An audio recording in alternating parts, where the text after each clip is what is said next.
यह कथा महाभारत के आदिकाल की है। पांडव वंश के राजा परीक्षित अर्जुन के पुत्र और अभिमन्यु के पुत्र थे।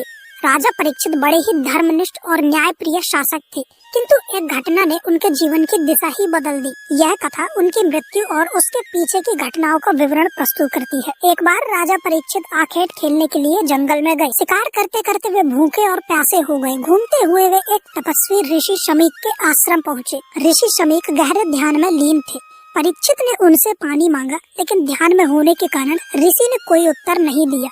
राजा परीक्षित को यह अनादर लगा और उनके भीतर क्रोध उत्पन्न हुआ। अपने क्रोध के वशीभूत होकर उन्होंने पास पड़ी लकड़ी से एक मरा हुआ सांप उठाया और उसे ऋषि शमीक के कंधे पर डाल दिया।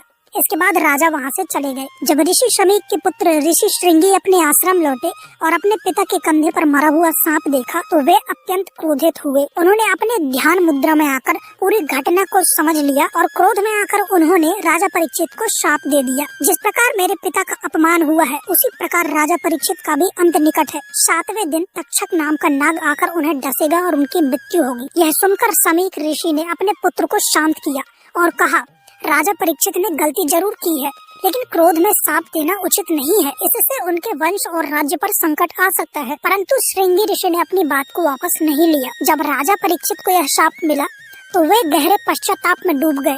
उन्होंने अपने अपराध के लिए ऋषि से क्षमा मांगी, लेकिन शाप को बदला नहीं जा सकता था। राजा ने अपने जीवन के अंतिम 7 दिनों को सार्थक बनाने का निश्चय किया। उन्होंने अपने राजपाट छोड़कर गंगा के तट पर तपस्या आरम्भ कर दी। 7 दिनों तक राजा परीक्षित ने भक्ति और ध्यान में समय बिताया।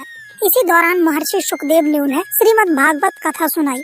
इस कथा में जीवन के अर्थ और परमात्मा के स्वरूप का वर्णन भी किया गया है। 7वें दिन शाप की अवधि समाप्त होने पर तक्षक नामक नाग ने राजा परीक्षित को डसने के लिए आकाश मार्ग से प्रस्थान किया। राजा के सैनिकों ने नाग को रोकने का प्रयास किया, लेकिन तक्षक ने सभी बाधाओं को पार कर लिया। अंततः तक्षक ने राजा परीक्षित को डस लिया और राजा परीक्षित की मृत्यु हो गई।